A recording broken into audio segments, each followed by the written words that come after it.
कार्यक्रम के प्रायोजक हैं कृषि एवं किसान कल्याण मंत्रालय, भारत सरकार। निकल कर फसल आए, सुरक्षित हो जाए, फसल बीमा से हर किसान अब आत्मनिर्भर हो जाए। संकट के समय प्रधानमंत्री फसल बीमा योजना किसानों के लिए वरदान है। अब सूखा पड़े या बाढ़ आ जाए कोई डर नहीं, अब ओले पड़े या कीट पतंगे फसल खा जाए कोई फिक्र नहीं, क्योंकि हमने लिया है प्रधानमंत्री फसल बीमा। बुआई से फसल कटाई तक हर जोखिम का दावा, न्यूनतम प्रीमियम पर अधिकतम भुगतान का वादा। योजना से हर साल जुड़ रहे हैं 5 करोड़ से ज्यादा किसान। अब आपकी है बारी। नजदीकी कृषि कार्यालय, सहकारी समिति, बैंक शाखा, अधिकृत बीमा कंपनी या जन सेवा केंद्र में स्वेच्छा से करा सकते हैं पंजीकरण। फसल बीमा पोर्टल या फसल बीमा ऐप द्वारा भी कराया जा सकता है पंजीकरण। प्रधानमंत्री फसल बीमा योजना, आपकी फसलों का संपूर्ण सुरक्षा कवच। कृषि एवं किसान कल्याण मंत्रालय, भारत सरकार। अनिल भाई राम राम। पुरुषोत्तम भाई आपने भी और कार्यक्रम सुनिए सारे बन भैया ने अपनी दोनों की राम राम। राम राम। अनिल भाई, जी पुरुषोत्तम भाई, मौसम तो गणक सुता बदल रहा है। मौसम बदल रहा है। आपके जूती भी किमें आली हो रही है, धोती भी आ रही हो, खिंड कहा भी बड़ा आला हो रहा है के बात। और अनिल भाई देख ले, पानी ऊपर से बरस रहा और पानी नीचे बह रहा, तो उसमें से निकल के आया मैं। ओहो, चलो खैर, पानी की तो चौखी मौज कर दी। मौज कर दी हैं? अरे देख के आया कि जो अपनी धान की फसल है ना, वो किस डाल में है भाई। पुरुषोत्तम भाई, मारे तो 2-4 वो किले थे, वो थोड़े डूंग में थे जी। उनमें गिर गया पानी जी, गढ़ा पानी भर गया। अब देखो अरे भाई, अनिल उनकी पुरुषोत्तम भाई निकासी का भी कोई साधन नहीं है। और बड़ी मुश्किल था, वो मोटर माटर मंगाई, वो पानी काट है। तो दान की रुपाई भी कर दी अनिल भाई हमने, जी। और बरसात भी होली खूब, जिसकी माने जरूरत थी। बिल्कुल। पर कई बार तो गणी जरूरत से ज्यादा होली बरसात। हाँ बिल्कुल बिल्कुल। तो इसमें ऐसे मौसम में हमने जो धान की फसल है ना जी, उसकी देखभाल किस तरह से करनी है, ये तो सोचना पड़ेगा। बिल्कुल सोचना पड़ेगा, ये तो सोचने का विषय हो गया। बिल्कुल। तो फिर आज क्यों ना आज इस बारे में चर्चा कर ली जाए। हाँ, एक तो भाइयों को ध्यान रखना पड़ेगा कि जहाँ पानी ज्यादा, जिस तरह आप कह रहे थे, हाँ, कि जो डूंगा खेत है ना, उसमें तो देखना पड़ेगा कि पानी कहीं ना कहीं निकासी जरूर करे। बिल्कुल। और निकासी नहीं हुई तो वो मर जाएगी, फिर तो मेहनत सारी खराब हो जाएगी पुरुषोत्तम भाई। और जो बढ़िया खेत है ऊपर वाले ऊंचे, उन वास्ते ये वरदान है। हाँ बिल्कुल बिल्कुल। जो बरसात आई है वरदान है। वैसे तो धान की खेती वास्ते आप बात कर रहे थे कि पानी पानी चाहिए, और 1 किलो धान उगाने वास्ते अनिल भाई 300 लीटर पानी की जरूरत पड़ती है। 3,000 लीटर, और बनाने के लिए भी 3 गुना पानी। फिर भी बनाने वास्ते भी, यानी कि शुरू से आखिर तक धान की फसल ने पानी ही पानी चाहिए जी। पर यो तो पानी जहाँ ज़्यादा बरस गया उसकी निकासी भी बहुत जरूरी है। और अनिल भाई, जहाँ पर मान ले पौधे ज़्यादा मर गए, डूंगे था खेत, वहाँ पर हम दोबारा पौधे भी ला सका।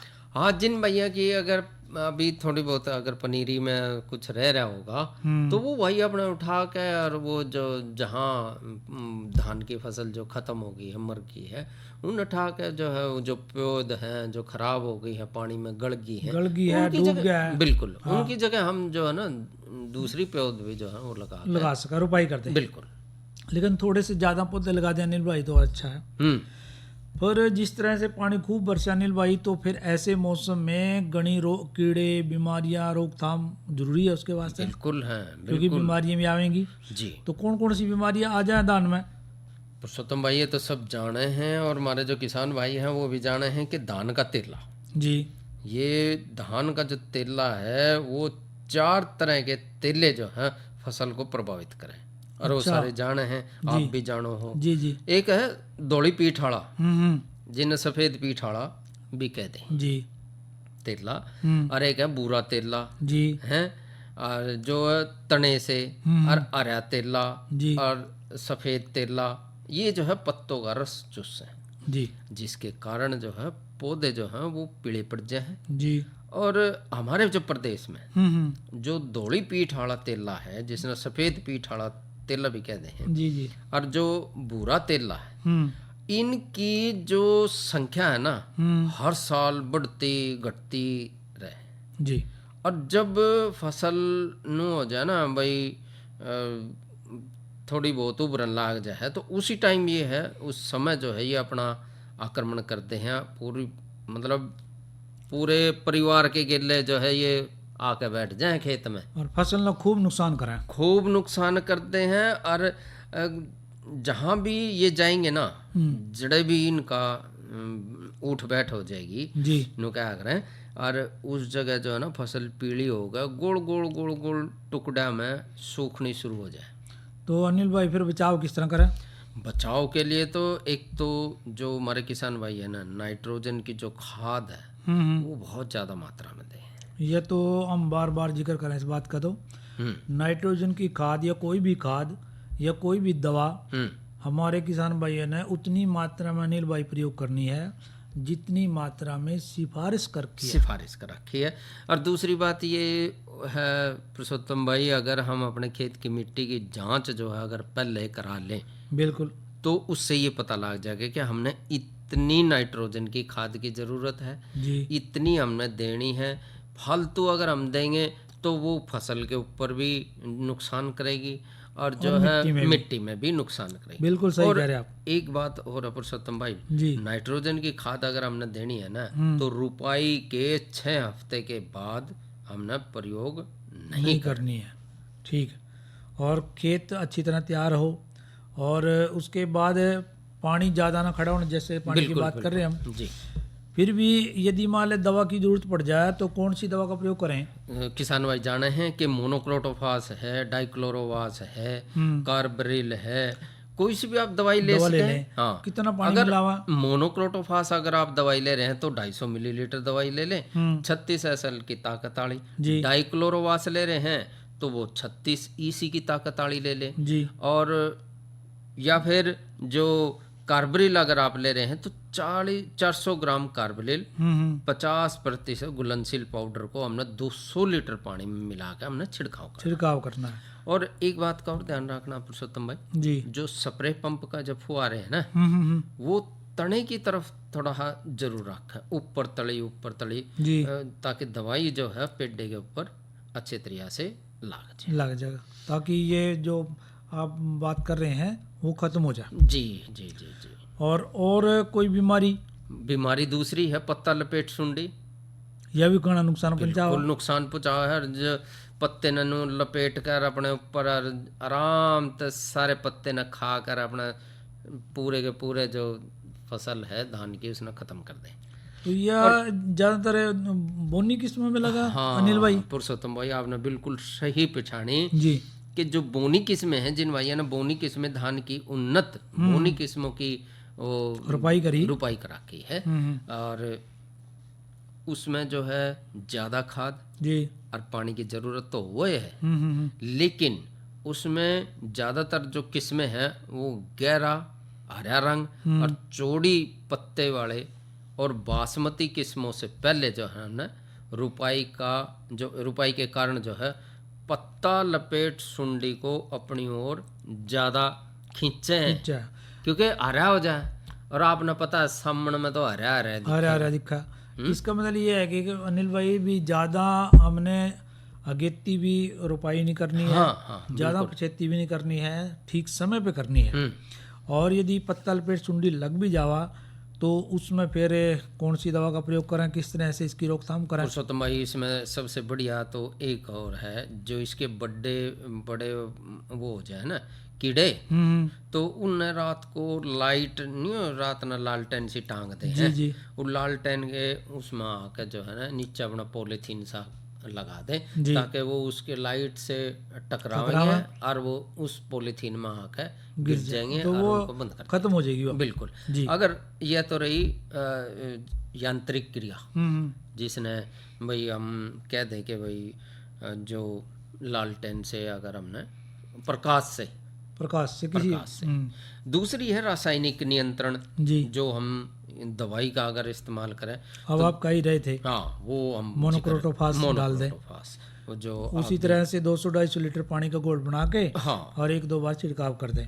200 मिलीलीटर दवाई लेनी है जी। मोनोक्रोटोफास 36 SL जी, या क्विनलफास भी आ है एक दवाई, वो भी ले सकते हैं। हाँ 1 लाख जी 200 AF, जी जी माफ कीजिए 20 AF। जी जी, तो ये जो दवाई है कोई सी भी एक दवाई लेके, उसी तरह छिड़काव कर हाँ क्विनलफास हमने लेनी है 400 मिलीलीटर। हम्म। और अगर क्योंकि और पुरुषोत्तम भाई नए नए जो आजकल दवाइयों का वो बढ़ रहा है, तो नज़दीक का अपना जो भी कृषि विज्ञान केंद्र है एक बार उससे संपर्क जरूर कर लें। डॉक्टरों से संपर्क जरूर। अच्छा अनिल भाई, एक तो आप कह रहे थे पत्ता लपेट सुंडी है और एक तना छेदक सुंडियां का भी जिक्र आवा कई बार। हाँ धान की तना छेदक जो सुंडियां है ना जी वो भी इसमें अपने जो प्रदेश है हरियाणा प्रदेश है उसमें 3 तरह के जी तना छेदक कीड़े हैं। हम्म, और धान की फसल को ये बहुत ज़्यादा नुकसान पहुंचा पुरुषोत्तम भाई।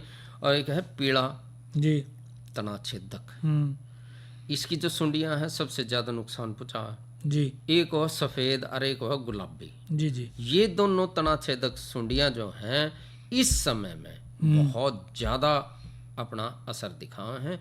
और जब फसल कटाई के बाद जो है पीला और सफ़ेद तना छेदक की जो सुंडियां जो है वो सोई हुई अवस्था में पौधे के तो तना है और जड़ है, सर्दी के मौसम में वो नीचे चली जाए, अच्छा उसमें छिप जाए, उसमें लुक जाए। तो इसने क्या करेंगे फिर, किस तरह बचाव करेंगे इससे? इसमें वही जो बड़े हैं उनको तो हमने लाइट की सहायता से जो है और लालटेन की सहायता से या प्रकाश करके उनको हम खत्म करेंगे, कर सकें। नहीं तो फिर दवा का प्रयोग करें। दवाई का प्रयोग, दवाई हमने मिथाइल पैराथियन 50 cc की या मोनोक्रोटोफास 36 SL या फिर क्लोरोपाइरीफास, कोई सी भी आप दवाई लेकर 200 लीटर पानी में इसका घोल बनाकर आप छिड़काव कर सकें। हाँ, कोई भी रोग लगा हमने पहले तो बचाव करना है कि अपना खेत साफ सुथरा रखा है, बिल्कुल घास फूस ना रहने दे उसमें, डोलों को साफ रखें। हाँ सबसे बड़ी बात तो डोल है कि डोलों पे क्योंकि घास फूस खूब हुआ है। जी जी। अब जिस तरह बरसात होगी अनिल भाई तो घास खूब जमेगा, खरपतवार ऐसा जमेगा एकदम बिना खाद के, बिना खाद के जमेगा पुरुषोत्तम भाई। उसको साफ रखना है और जल निकासी की व्यवस्था करनी है और जितनी मात्रा में खाद की बात है उतनी खाद डालनी है। और यदि कोई रोग लग जाए है तो रोग में जो दवा डालनी है अनिल भाई वो भी सिफारिश के अनुसार डालनी है। कौन सी दवा डालनी है ये भी जैसे आप जिक्र कर रहे थे, कितनी मात्रा में डालनी है, कितना पानी मिलाना है। हाँ, ये जो अपने कृषि वैज्ञानिक हैं उनसे यदि सलाह मशवरा उनकी सलाह के अनुसार हम डालेंगे और अपने धान की फसल की इस तरह से देखभाल करेंगे तो हम उससे भरपूर जो है लाभ ले सकेंगे, खूब उससे पैदावार होगी और अच्छी भी होगी। बिल्कुल। तो अनिल भाई देखो अगली चर्चा भी आप जरूर करोगे भाइयों के साथ। पहले पुरुषोत्तम भाई कुछ नाच गाना बिल्कुल करेंगे, उस पहले करें भाइयों का मनोरंजन जी और फिर करेंगे अगली चर्चा।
कटे दिन काटे दिन कटता तारे गिन गिन रात कटे दिन काटे दिन कटता तन में उठे हिलोर पिया जी हो तन में उठे हिलोर पिया जी डटे दिन डटता चढ़ता चढ़ता हो चढ़ता चढ़ता हो जो बन मेरा इब घर आ जा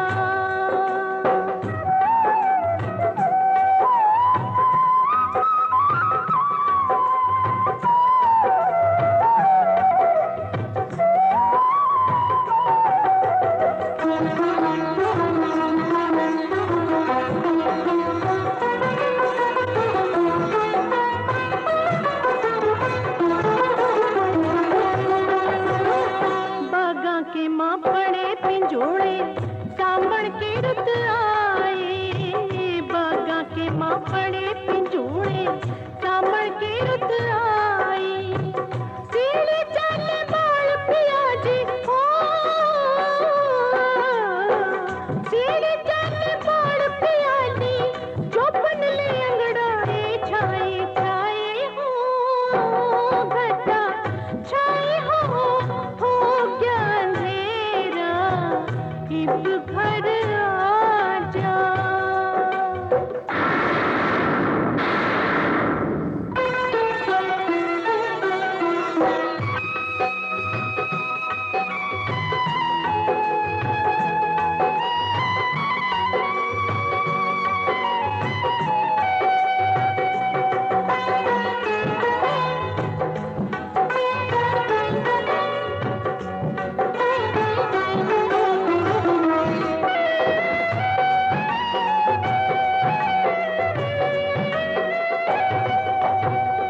रिम झिम बरसे पानी तन में आग लगावे रिम झिम बरसे पानी तन में आग लगावे इस वक्त में मेरा साजन बने हो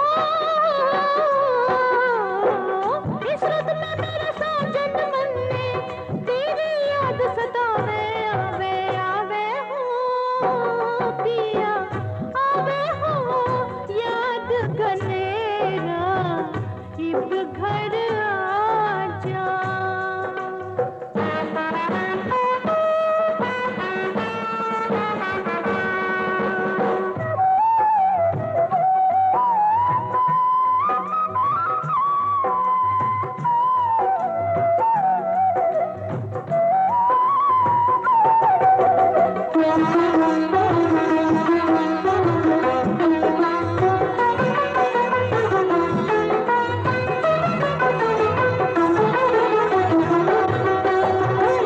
फूल खिले मेरा तन गदराया ना मन की बात बिछानी फूल खिले मेरा तन गदराया ना मन की बात बिछानी हो जी साजन में दर्दी ना हो जी साजन में दर्दी ना कदर बहू की जानी रानी रानी पे अपनी रानी पे क्यों मुँह फेरा इब घर आ जा तरसे तरसे हो पिया मन मेरा इब घर आ जा तरसे तरसे हो पिया मन मेरा इब घर आ जा इब घर आ जा इब घर इब घर आ जा इब घर आ जा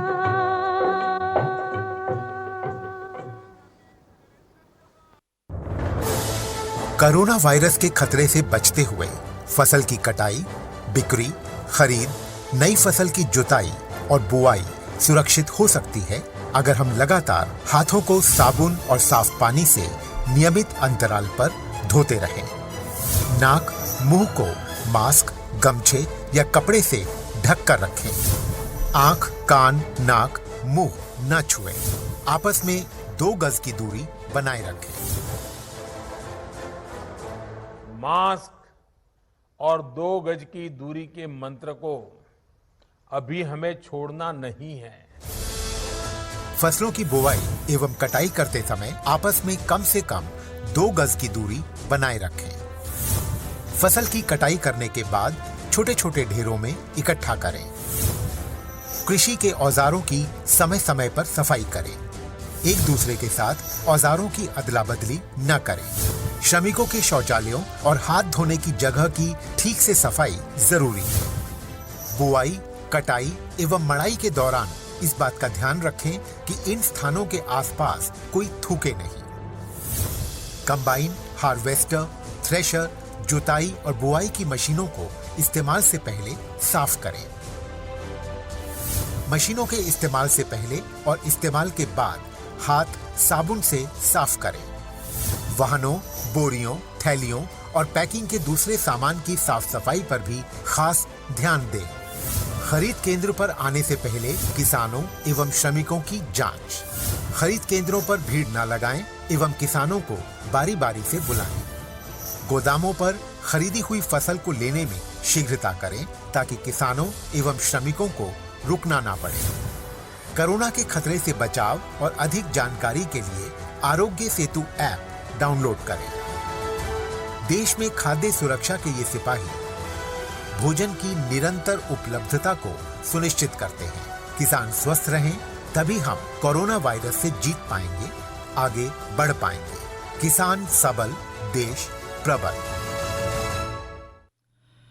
तो अनिल भाई, दिलराज कौर का गाया ये लोकगीत भी सुनवा दिया मैंने भाइयों को। भाई बस। और अनिल भाई, आगे आप चर्चा की बात भी कर रहे थे। चर्चा भी करेंगे कि चर्चा अगली करेंगे कि जो भेड़ पालन है ना, उसकी देखभाल किस तरह करनी है, कौन कौन सी बातों का ध्यान रखना। अच्छा जी। पर उससे पहले अनिल भाई, मैं आपसे जानना चाह रहा कि मौसम आज और कल कैसा रहेगा। मौसम तो आपने मेरा छमाछम हो रहा है जी। और तापमान का अगर जिक्र करें तो आज अधिकतम रहा 31 डिग्री जी, और न्यूनतम रहा 25 डिग्री सेल्सियस। और कल का जो तापमान है वो अधिकतम 29 डिग्री और न्यूनतम जो है वो 25 डिग्री सेल्सियस रहने की संभावना है। और कहीं कहीं जो है आप जानो है, कहीं कहीं बारिश होगी, बादल भी हो रहे हैं, बारिश भी होगी और कहीं कहीं पूरी मूसलाधार बारिश भी होगी जी। ये जो है कल के मौसम का अनुमान है।